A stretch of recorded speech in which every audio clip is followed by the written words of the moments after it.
আওয়ামী লীগ সরকার পতনের বছর না ঘুরতেই ভাবমূর্তি ধসের চূড়ান্ত পর্যায়ে পৌঁছে গেছে আন্দোলনের নেতৃত্ব দেওয়া শক্তিগুলো। নজিরবিহীন চাঁদাবাজি ও দুর্নীতিতে জড়িয়ে পড়ার ঘটনা স্রোতের মতো প্রকাশ্যে আসছে।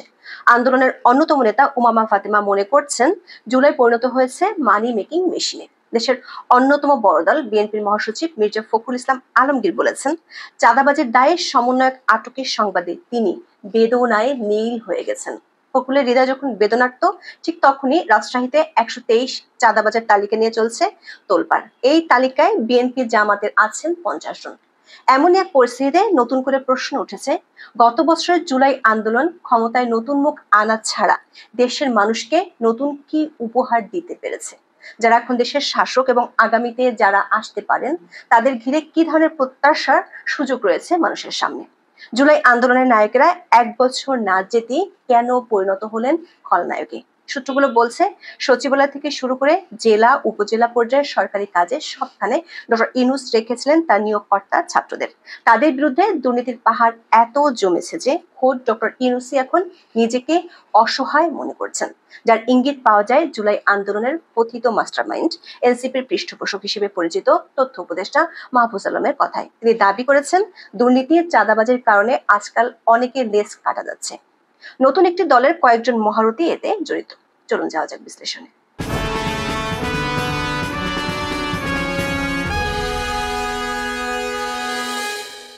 ডক্টর ইউনূস ক্ষমতা নেওয়ার পরপরই ছাত্ররা তার নিয়োগকর্তা বলে ঘোষণা দিয়েছিলেন। সেই নিয়োগকর্তাদের রিটার্ন বুঝিয়ে দিতে দেরি করেননি অধ্যাপক মোহাম্মদ ইউনূস। ইউনিয়ন পরিষদ থেকে উপজেলা পরিষদ, জেলা পরিষদ থেকে সচিবালয়, সবখানে ছাত্রদের প্রতিনিধি নিয়োগ করেন। এই ছাত্রদের ভয়ে প্রশাসন হয়ে পড়ে স্থবির। শুরু হয় তাদের তদবির, নিয়োগ, টেন্ডার বাণিজ্য। তাতেও থামেনি তারা, শুরু করে দেয় দেদারসে চাঁদাবাজি। তার জন্য কায়েম করে মবের রাজত্ব। প্রথম কয়েক মাস তাদের প্রধান লক্ষ্য ছিল আওয়ামী লীগের নেতাকর্মীরা, কিন্তু তারপরে কোনো বাজবিচার নেই। বৈষম্য বিরোধী ছাত্র আন্দোলনের পাশাপাশি বিএনপি জামাতের বিরুদ্ধে রয়েছে ব্যাপক চাঁদাবাজি ও দখলের অভিযোগ। দিন যত যাচ্ছে ততই খারাপ হচ্ছে পরিস্থিতি। মবের প্রতি সরকারের পক্ষপাত বিভিন্ন সময় স্পষ্ট হয়েছে বিভিন্ন উপদেষ্টার কথায়। এমনকি প্রধান উপদেষ্টার প্রেস সচিব শফিকুল আলম গত ২৬শে জুন মবকে প্রেসার গ্রুপ হিসেবে আখ্যায়িত করে ব্যাপক সমালোচনার জন্ম দেন। তার দাবি, আগের আমলের সাংবাদিকদের ব্যর্থতার কারণে মব তৈরি হচ্ছে, এটা হলো প্রেসার গ্রুপ। দর্শক, অন্তর্বর্তী সরকারের পরোক্ষ মদত এবং কিংস পার্টি এনসিপি সহ বর্তমানে সক্রিয় প্রধান দলগুলো নেতাকর্মীদের অংশগ্রহণে মবের দাপট অনেকটা স্বাভাবিক দৃশ্যে পরিণত হয়েছে। তবে ৯ জুলাই মিটফোর্ড হাসপাতালের সামনে প্রকাশ্য রাস্তায় লালচাঁদ ওরফে সোহাগকে নৃশংস হত্যার ঘটনা নতুন করে আলোড়ন তোলে সারা দেশে। প্রাথমিকভাবে বিষয়টিকে পুঁজি করে বিএনপির বিরুদ্ধে দেশের বিভিন্ন জায়গায় ব্যাপক বিক্ষোভ করে বিএনপি বিরোধী সরকার ঘনিষ্ঠ অংশগুলো। বিশেষ করে এনসিপি ও জামাত শিবির ঘটনাটিকে বিএনপির বিরুদ্ধে রাজনৈতিক অস্ত্র হিসেবে ব্যবহার করার কৌশল নেয়। বিভিন্ন বিশ্ববিদ্যালয়ে বিএনপির ভারপ্রাপ্ত চেয়ারম্যান তারেক রহমানকে উদ্দেশ্য করে অশ্লীল স্লোগানও শোনা গেছে এই সময়। ঘটনাটি নিয়ে ব্যাপক চাপের মুখে পড়ে বিএনপি।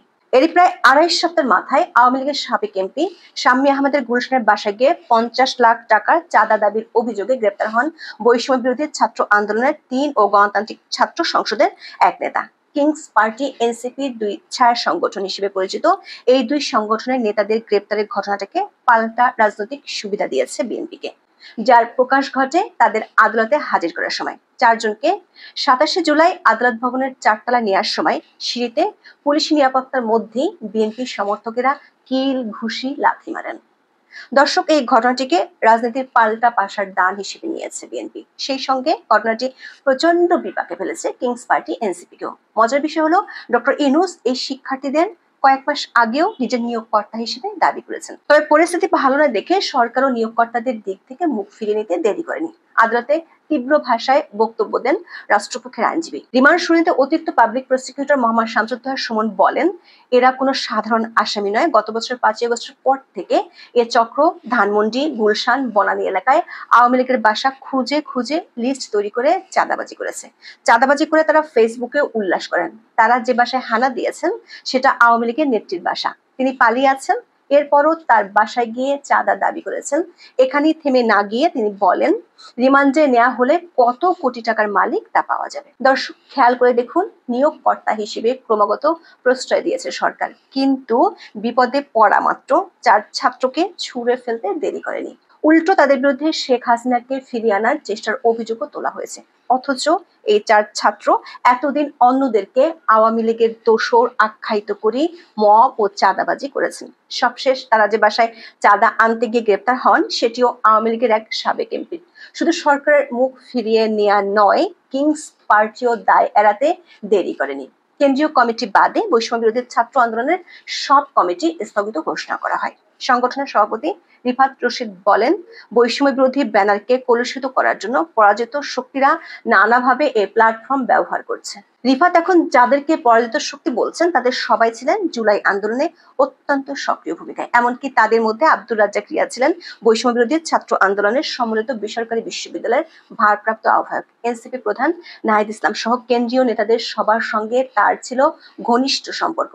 অথচ বিপাকে পড়া মাত্র গ্রেপ্তার হওয়া ছাত্রদের দায় কেবল অস্বীকারই করা হয়নি, তাদেরকে এক কথায় আওয়ামী লীগের সহযোগীও বানিয়ে দেওয়া হয়েছে। অন্যদিকে মাসের পর মাস মবে উস্কানি দেয়া এই ছাত্ররাই এবার আদালতে বিএনপি পন্থীদের হামলার শিকার হয়েছেন। দর্শক, ঘটনাটি নিয়ে বিএনপির দ্বিমুখী আচরণও অনেক প্রশ্নের জন্ম দিয়েছে। 5ই আগস্টের পর সারা দেশে বিএনপির বিরুদ্ধে নির্বিচারে চাঁদাবাজি, দখল ও মব তৈরির বিস্তর অভিযোগ রয়েছে। দলটি এ ধরনের অভিযোগে 2000-এর উপর নেতাকর্মীকে বহিষ্কার করলেও সেটি কেবল কাগজে কলমে সীমাবদ্ধ বলেও খবর প্রকাশিত হয়েছে।